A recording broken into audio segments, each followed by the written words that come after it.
What's up, Big Blue Nation? This is Bradley McKee, aka B-Roll Productions, in the building, and I got a special guest on today. He's a former basketball player at UK, Derek Willis. Thanks for joining me. Yeah, thanks for having me. Gotcha, man. We're in some crazy times right now with this whole coronavirus thing. I guess first of all, what have you been up to, and what have you been doing to try to keep yourself busy?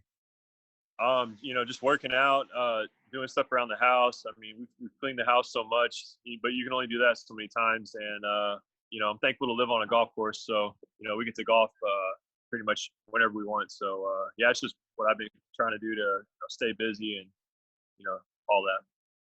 So you were telling me that your golf game's going pretty good, so you get on the PGA Tour or the Masters. Is that how it's been right now for you? It's been actually really bad. The short game needs a lot of work, so trying to work on that. Well, good thing about it, you have a lot of time to kind of work on that. You have been playing overseas since you left Kentucky, and I guess maybe just talk me through that. You've been playing in Germany. How has that been for you, and what are the adjustments you had to make since when you were over there playing?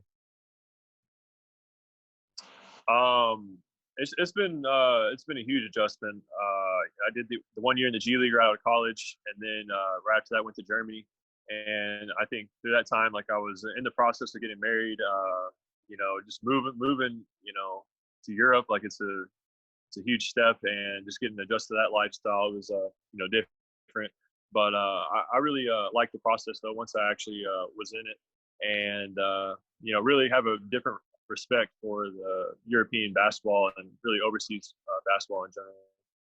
What was the biggest difference you see? I know over here you've seen the Kentucky fans, the fan base, how they've been and crazy. Are they just the same overseas? Or are they pretty passionate about basketball as they are at Kentucky? Yeah, they're extremely passionate fans. I think it's cool. Like it's like every city, everybody in your city or village, depending on where you're at, what team you play for, always come out to the games. There's always a full crowd, packed house. So, and it's different. Like you can make as much noise during the games. Sometimes you'll be in a timeout, you can't even hear what your coach is saying, and then you go on the court, can't hear no plays because people can bring in like air horns and whistles and all this stuff. So it's a whole different atmosphere than here in America. Yeah, and on one of your team, you had a former Wildcat on your team, Archie Goodwin. I know a lot of people know him. Let's talk about Archie Goodwin and having him as a teammate. With you. Yeah, that was really cool. I had Isaiah Briscoe too. He was over there earlier in the season as well. I played with Zay during college, so that was cool to have him back on the team. I think he's just he's a really good like glue guy. Kind of knows how to like mess with everyone, get everybody involved in some kind of way. And then I didn't play with Archie, of course, in college, but I think once I had gotten to know him out in Germany, I thought that was he was great guy, really cool, and really really fun to play with. Gotcha. And I think you played against, and you correct me if I'm wrong, against Dominique Hawkins and Reed Travis. Is that true that you had opportunity to play against those former Wildcats as well? I didn't get to play against Dom because he was in a different league. He was in Germany, but a different league. And then, but Reed was in my league, and I played against him a couple of times this year. So that was fun. And then, getting to talk to him, after the games and before. So, it was really, really good. Gotcha. And during this time, it's where you get to, see the Final Four and all the March Madness craziness.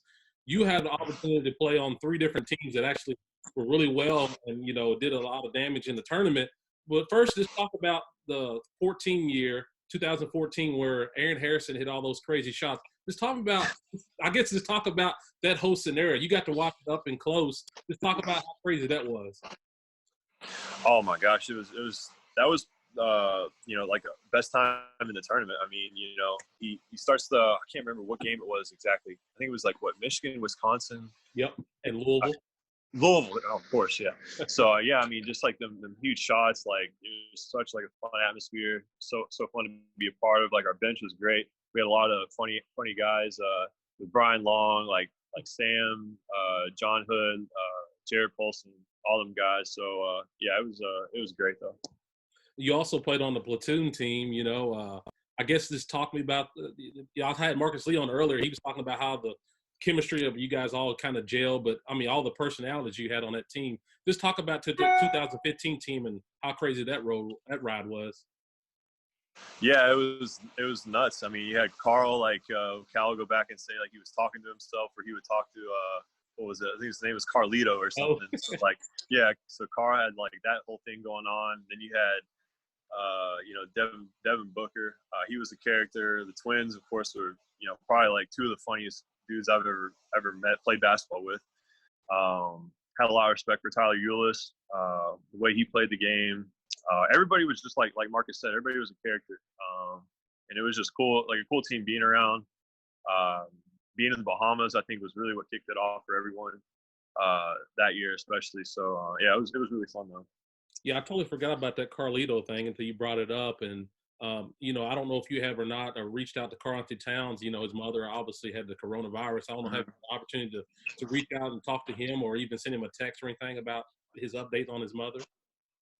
Yeah, me and Keely check in with him from time to time, and she had actually told me the news about Carl's mom, and she had sent over a text to him, wished him well and everything. And it's just, it's terrible to hear. And I don't know, hopefully they figure something out for this virus and everyone can kind of get back to their normal lives. I mean, it's affecting everyone, of course.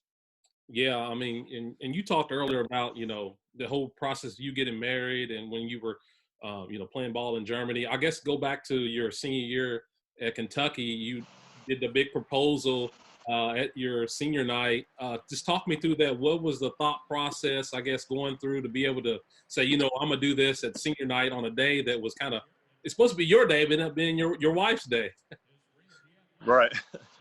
I had thought about it probably back in, I don't know, really like Thanksgiving time.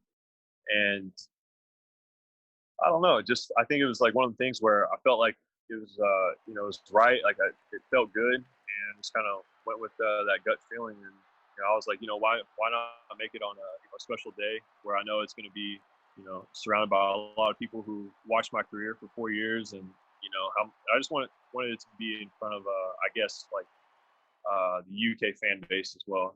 Kind of show that this is how much I love this person, and just share that with everyone. So I try to make it as special as I could. Well, it was very special. Obviously, it was on national TV, and he was in front of 24,000 fans at Rupp Arena. So, I mean, it doesn't get any more special than that. Moving on to whenever you're playing at Kentucky, I think you dyed your hair. Was it blonde? I think because Willie kind of did his blonde. Just talk about that. Oh my God, that was I kind of remember that was kind of crazy that you dyed your hair that had it all looking wild.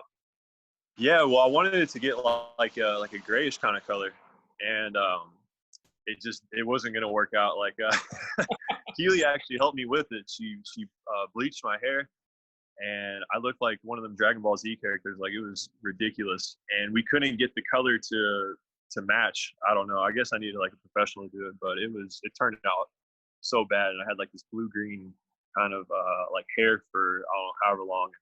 Then I decided to shave, of course, but it was terrible. Yeah, I remember whenever I think Willie got it, Cal said, if you're going to have your hair like that, you got to play well. So I did. Coach Cal tell you anything? Yeah, I think I actually didn't play well, so I might as well just cut it off. So yeah, I think that's why.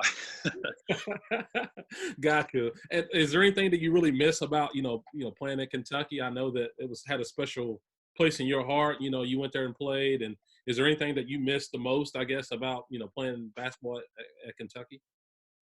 I mean, just the games that were up, I think were like a big thing for me. Just like the day in, day out of it. I know like a lot of guys, I don't know what they say, but it was really hard to play there. Or not, excuse me, really hard. Like, it was just like the stuff we would do day to day was really tough. And I don't know what guys do elsewhere, but there I just think it's different.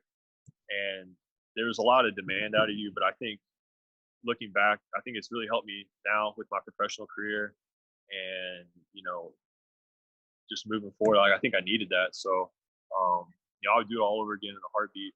And that's just really the thing I missed was just being around the guys, that day in day out grind with everyone, and just playing the big games in front of the crowd. Like, I think that just was really like probably the things I missed the most in the UK.